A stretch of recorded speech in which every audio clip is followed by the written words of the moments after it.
From where we're standing, there's manhole number 1, manhole number 2, manhole number 3, manhole number 4.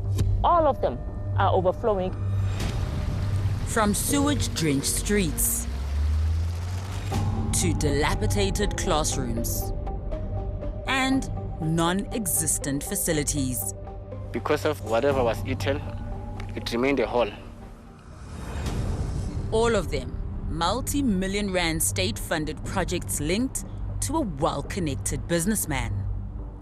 He's also a handsome donor to the ANC. And as his reputation for non-delivery grows, so does his wealth.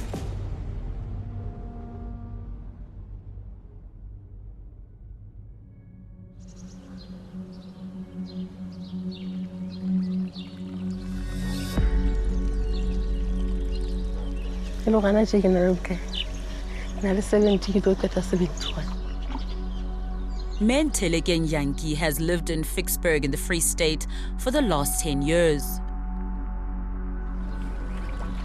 Every morning, she and her elderly neighbors shovel a stream of sewage away from their doorsteps.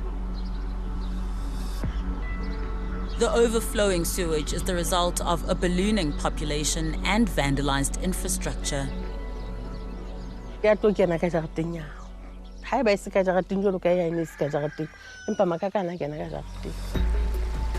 only does 𝗃𝗁𝗃𝗃 wake up to the stench of sewage each day, she also suffers the indignity of using a bucket as a toilet.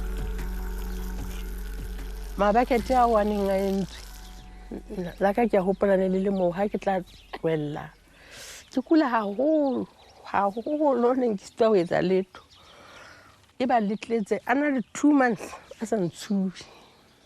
2 months. Bucket systems were there when I was growing up. What we're driving through now, this is sewer. This is sewage. Community activist 𝗃𝗁𝗃𝗶𝘀 was born in Vicksburg. It's almost everywhere. Yes. The smell of human waste hangs in the air. This bucket system has been getting eradicated for years and years and years. It's this new contract, the next one and the next one. It's where these corrupt politicians eat. That's their ATM. And it seems in this area, corruption is rife. In 2021, a contract worth 179 million rand was awarded to a company called G5 Group, formerly known as NJR Projects. Their job was to construct pump stations and outfall sewers in Vicksburg and nearby 𝗃𝗁𝗃𝗃. This site is one of several of the G5 Group, or NJR, that remains incomplete. And as you can see, there's nothing really going on here. At a second G5 Group site where piping and other building materials intended for the same project are stored, there was no activity. G5 Group, formerly registered as NJR Projects, is a construction company active since 2012. It primarily does business with government and has been awarded at least 30 contracts around the country. One of its former directors is this man. Edwin Sodi. Edwin Sodi. Edwin Sodi. A Bentley, a Ferrari and a Porsche belonging to Blackhead Consulting. 300 million rands worth of assets. Politically connected businessmen. A familiar name around an unfinished state project. A charismatic man at the helm of a billion-rand business empire seemingly built on taxpayer rands, an established donor to the ruling party and a well-connected socialite. Edwin Sodi is one of the most controversial tenderpreneurs in the country. I know I like my holy waters, but... In 2019 and 2020, Sodi made 2 appearances at the Commission into State Capture. An unapologetic big spender. In one appearance, he claimed to have spent 600,000 rands on alcohol in just 6 months. I don't want to say this in a manner that's going to sound, arrogant. But I think 2 weeks ago. I bought 6 bottles of champagne. I paid, it was between 4,000 and 5,000 per bottle.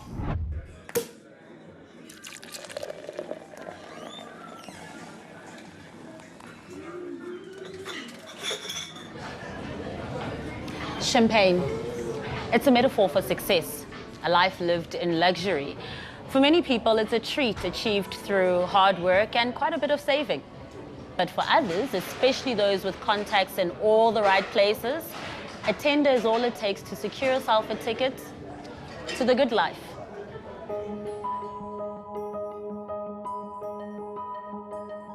Right now, I should be in the middle of the 𝗃𝗃 Community Health Center, another Edwin Sodi project. Not exactly impressive now, is it? In this community, the nearest hospital is over 20 minutes away by car, a luxury most residents don't have. The project, valued at 330 million rand, was awarded to 𝗃𝗃 Consulting, which has already received over 14 million rand. But since 2017, the so-called project has been in the implementation phase. As we continued our investigation, it revealed a modus operandi pointing to other unfinished projects. Like this one, the Tzaneen Dam Wall and numerous other projects showcased on Sodi's company profile and social media pages. We visited one incomplete project after incomplete project. 29 million rand. For yet another project, G5 did not complete.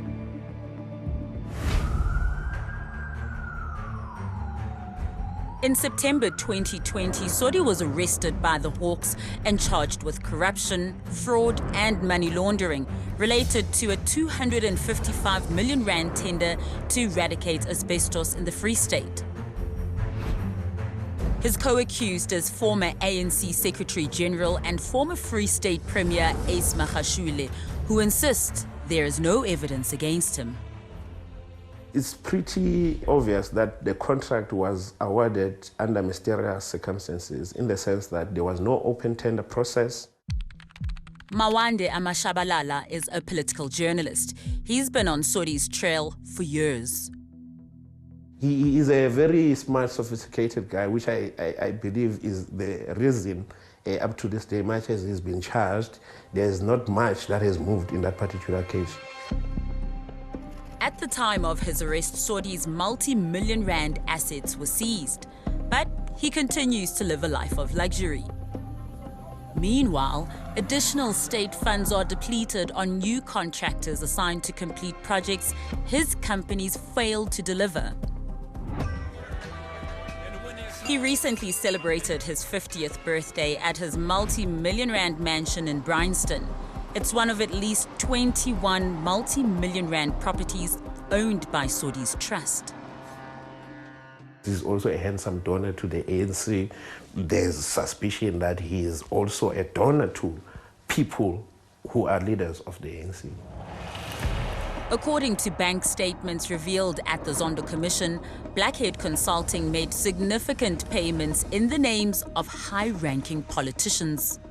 He understands the power of political protection, political connections, and sort of greasing the hands that assist you. Could these political connections be behind his extraordinary tender track record? 𝗀𝗵𝗶𝘀 says his name was referenced as ANC treasurer and he never received payments from Sodi either personally or through a third party. Paul Mashatile says the 350,000 rand payments from Sodi were donations made directly into ANC bank accounts. 𝗃𝗁𝗃𝗃 refutes all allegations and says he was cleared by the ethics committee. While 𝗍𝗍 says he received the loan at a time when he was not a public official. The ANC says it is not involved in any awarding of government tenders and therefore could not have advantaged Mr. Sodi or anyone else.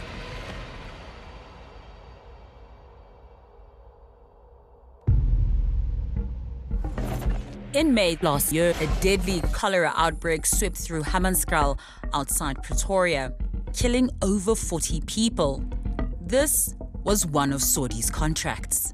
We know now he was found to have been at the center of some of the issues of the works that were not being done. In late 2019, a joint venture between CMS, NJR and Blackhead Consulting won a tender to update the Rooiwal wastewater treatment works at a cost of 291 million rand. The Rooiwal tender is now being probed by the Special Investigating Unit. You see, the common denominator that is beginning to emerge in the contracts where it gets work doesn't really get done at the end of the day, but monies would have been paid. We contacted Sodi for an interview. He responded, "No, please leave me out of this." I said I am not interested. So we tried again. This time, we were told he wasn't available. Hello? Hi, is this Mr. Sodi speaking? No, it's not, but I can give him the message. Who am I speaking to? Meanwhile, as the Hawks investigate the G5 contracts in Vicksburg, some believe that Sodi's political allies will continue to protect him. There's a lot of interested parties who are determined and interested in Mr. Sodi staying free. So he doesn't even have to do anything by himself. He just has to trust the process. The political process is of politicians who will do anything and everything to protect their own political survival.